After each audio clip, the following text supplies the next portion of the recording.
day 2. This was day 2, right? Yeah, feels like we've been here a long time. Yeah. We have, and we have a long way to go. Just 2 days down. I just interviewed Rich Bender, and he had the perfect phrase. He said, his wife always says, it's like weddings and funerals all at the same time. Wrestling is. And that's exactly what it's like at the World Championships. We had the highest of highs and lowest of lows.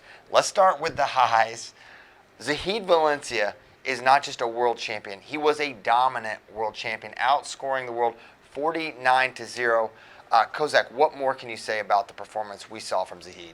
Yeah, so impressive. We thought that he could do it. We thought it was like, oh man, it's going to be tough. He's got a loaded bracket. He's really going to have to wrestle his best. And he wrestled his best, and he made it look easy in a bracket that was not easy. Beat 2-time world champion Gazimpur, beat Ishiguro in the finals, teched him. And that's a guy who's beaten him in the past, teched him in the past. So, man, Zahed Valencia looks so good. Looks like he can be the best in the world for a long time. Yeah, absolutely. There's such a gap here, and you think about what were you thinking? Yes, Zahed can win, but you're thinking Gazimpur, you're thinking Kadzhiev for Russia looks really good. Khadimagomedov, he established that there is a significant gap between himself and the rest of the world, at least for the time being. And it's as I asked Rich Bender, and I saw Ben Askren saying like, this is up there in terms of all-time dominant runs for an American wrestler, any wrestler really. And what we saw Zahed Valencia do is just jaw-dropping domination. I mean, we haven't even talked about the world final just because it's just another dominant match. But 11-0 against Ishiguro. Early on, Zahed hit his post-high crotch, and it was a sick re-attack by Ishiguro. Nearly teleported to it. And then he went back-to-back single leg takedown, single leg takedown. And then I don't think Ishiguro knew what was coming. He was hitting one side, then the other. And then ultimately a tech fall for Zahed Valencia, a gold medal. And after 2024, no gold medals for men's freestyle. It's just a great feeling as an American wrestling fan to get back on the podium and to do it with an emphatic exclamation point. Shout out Zahed Valencia. Made the move to Oklahoma State. And since making that decision, and how about this? I was thinking about this during the interview. I keep referring to it, but a lot of things are coming to mind. Rich was talking about, Zahed had a harder time getting to here than he did winning. Yeah. This puts Kyle Dake in a little bit of a different perspective. Kyle Dake, right now, that's the second best 86 kilogram in the world, and he just happens to be in the same country. Way closer matches in those 3 matches than he's had here. All 3 at Worlds. Yeah, it's wild to think about. So yeah, shout out Zahed Valencia, shout out Kyle Dake, and USA Wrestling. Man, we got a crop of hammers. Okay, let's work our way. Where else we want to go? Let's talk about Jax. We got to start with this Jax stuff because it was really frustrating. It was angering the way that match transpired. I'll talk you through it first. But the final 30 seconds is what we're going to talk about the most. But you should know, Jax did get up 8-3, and he couldn't shut the door. And Yesen Geldy, who we've been telling you about, if you've been listening to FRL, this guy freaked me out about him. And the more I watched, the more I was like, this guy is an absolute monster and a contender. I thought he was a gold medal contender. Agoyev proved he's back in a big way for Russia.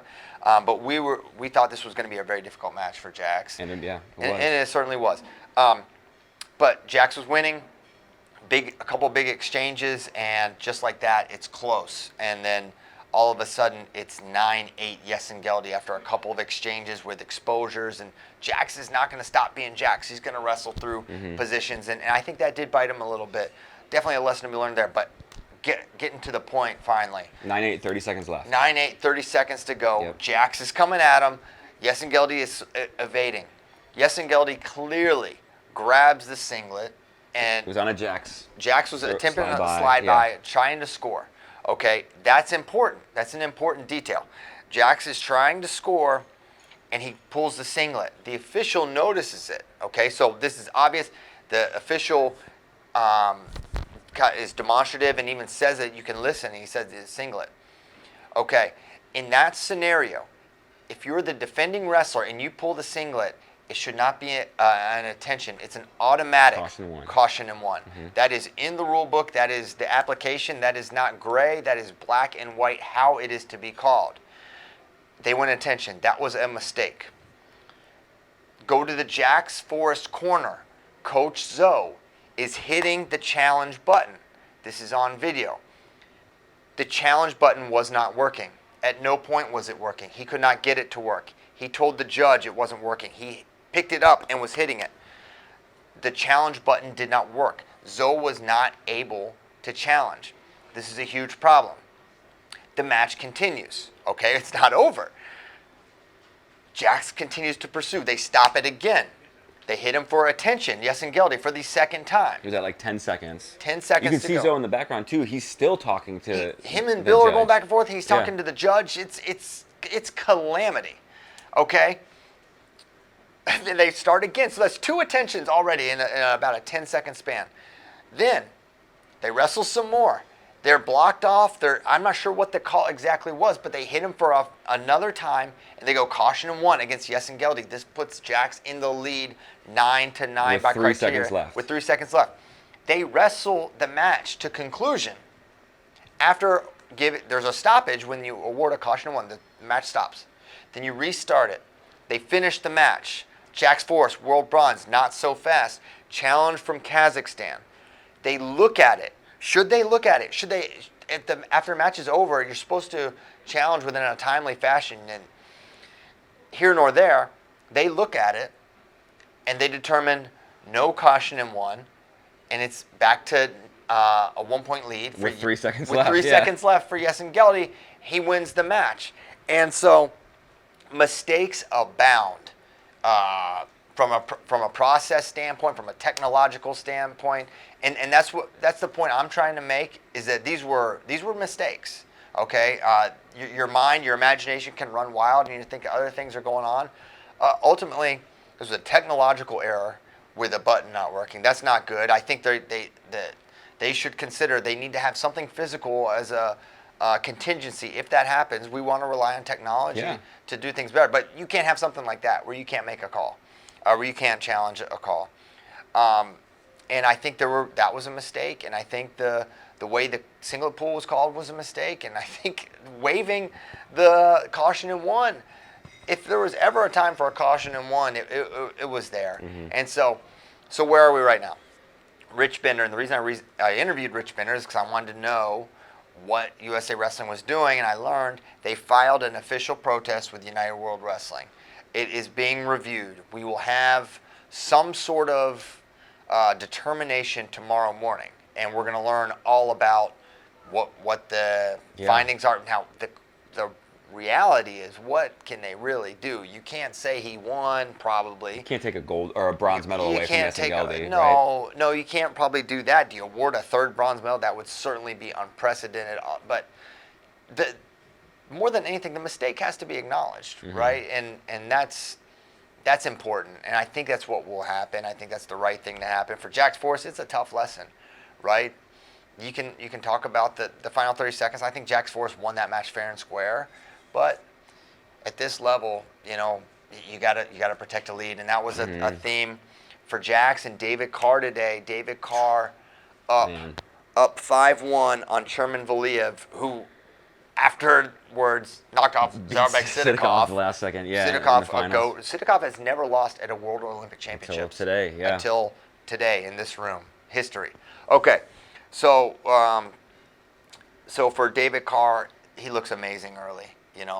Getting takedowns, his first one in that little overtime, same thing he hit against Takatani, at FloWrestling Night in America, and things are looking good, and then it kind of unraveled. Yeah, it unravels, and it almost seemed like David Carr didn't know what the game plan was with a lead. So he's like, do you need to keep shooting? Do you need to keep attacking? Yeah. And he did, and I think that's really what came back to bite him. Kind of played almost into Valiev's strengths, and you saw Valiev was able to score off of David Carr's attacks, and it's one that lesson learned, but it feels really hard to learn the lesson that way. It's really hard because it's clear David Carr's good enough to win a world title, and he's not going to here. But he's in repechage. He's in repechage. He's got to win one match, and then all he's got to do is beat Sidikov to get a bronze medal. So yeah. Start Sidikov's first ever losing streak. Yeah, so that'll be interesting. That was obviously disappointing. I think for Chairman Valiev, he's someone who he's more of a counter guy. He's more of a defensive guy. He's not a go after you and get it guy, although he can. He can. So you can look back and say, well, yeah, don't shoot, but it's very easy to cherry pick that. So that was David Carr's day, still alive for bronze, and then Spencer Lee. What can be said other than a very, very disappointing performance for Spencer? He gets a tech early. That was assumed, and then he's taking on Haratunian, who's, listen, don't get me wrong, Haratunian is a guy who has been at this level a very long time. Bronze medalist. That's kind of his. Yeah. That's where he's been at. He's been in the mix. He'll probably get bronze tomorrow. Yes, never the best guy. Yeah, and so, he's not an off-the-radar guy, but from a matchup standpoint, we felt good about it. I was adamant. There was a great matchup for Spencer Lee because of Spencer Lee's parterre offense. Haratunian is a guy that makes mistakes. One mistake with Spencer Lee can often in the match. And Spencer had an early score. I think he was maybe up 1-0, and then everything fell apart. He was getting attacked. He couldn't stop. His feet looked like they just weren't moving right. It just, you said it best. It did not look like Spencer Lee out there. It's not the guy we saw make the finals of the Olympics a year ago.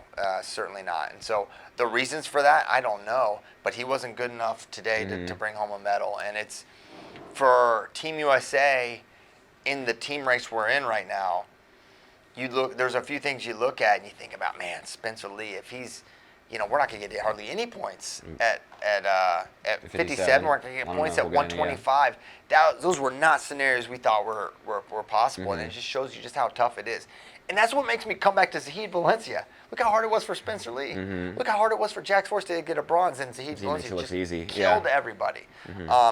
So ups and downs, anger, joy, and you gotta talk about in between. Levi Haynes and Trent Hidley. Oh my gosh! Yeah, I'm I'm caught up in all this stuff. And then Levi Haynes is, I think, if Zahed Valencia hadn't just done what we just saw him do, the story of today is Levi Haynes. He wrestles. I think I tweeted this. He's just kind of a throwback brute.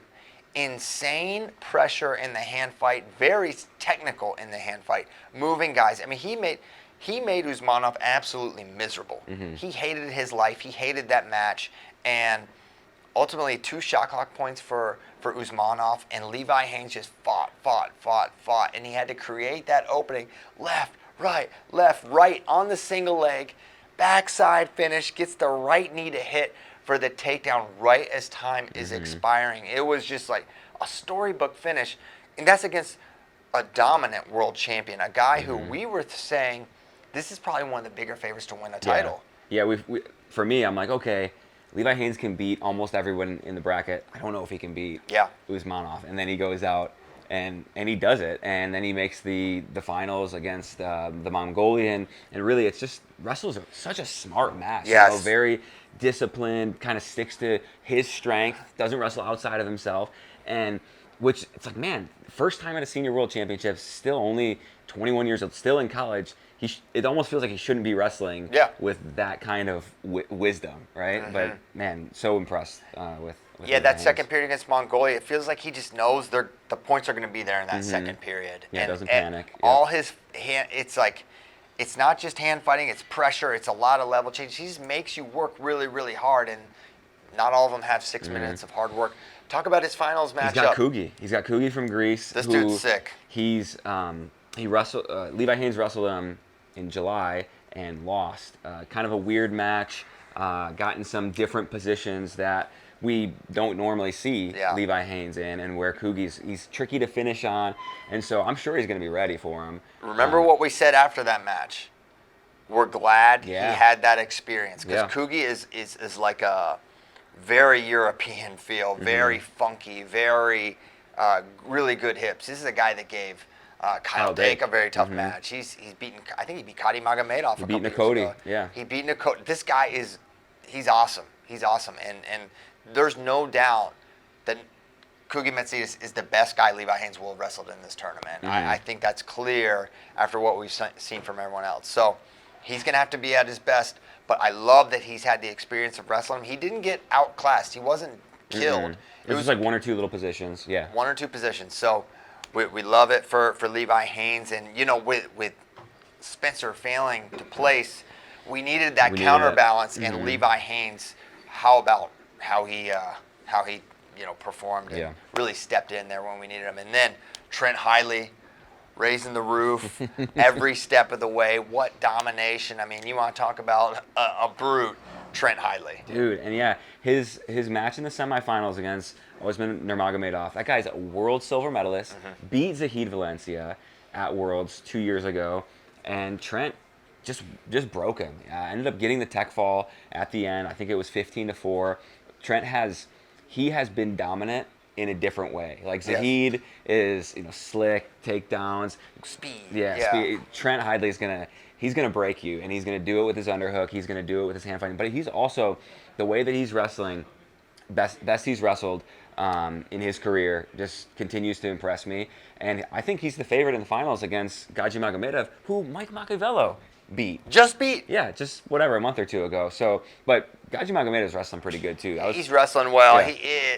Things went his way a little bit against Firuzpor. It was convenient. He was bleeding. He had a couple stoppages, and he's slick. But man, for what you need for 6 minutes against Trent Hidley, I love Trent's chances in the finals, and hopefully we can keep it going. I'm not angry that Zare won. It's okay. I've been kind of keeping an eye on these on the comments chat. here. The chat's popping right now. Okay. Tomorrow. Mañana. We got Real Woods taking the mat, Kyle Snyder on the men's freestyle side, and then Cristel Rodriguez and Jakar Winchester beginning the women's freestyle tournament. For the team race, we're neck and neck with Iran. 5 points behind. Iran's got, I think, 80. We got 75. And it's like, man, Imami needs to win one match in repechage, but David Carr can win one match in repechage. That's 10 points. And, Amuzad and Real Woods, it's a round 2 match. We're going to see Kyle Snyder, favorite maybe to reach the finals, as our peer has got to go through a tough side of his bracket. So it is neck and neck. We're going to be tracking the team race to maybe the last match. Yeah, which would be, 2 days. 2 days, 2 nights from now. So, but a lot can be determined. You can set yourself up really well for that team race. To reiterate the draws for Real, the long and short of it, he's going to hit Amazad. Round two. Okay. That's not ideal. Guy's really good. If you win, that's great. He's set up to coast to the finals. Not coast, but he'll be more favored in that match than he was against Amazad. But we really like, if he loses, the opportunity to get pulled back through. Yeah, it's about as good as you could ask for. Sujit from India is a dude. He's really, really good. But that would be the toughest match. And if you're on the other side, there's a whole landmine of guys that he could have faced. So we're on the right side. Draw. Yeah, and then for Kyle Snyder, great draw. Should coast to the semis, and then in the semis, it's either going to be Yoshida from Japan or Metrashvili.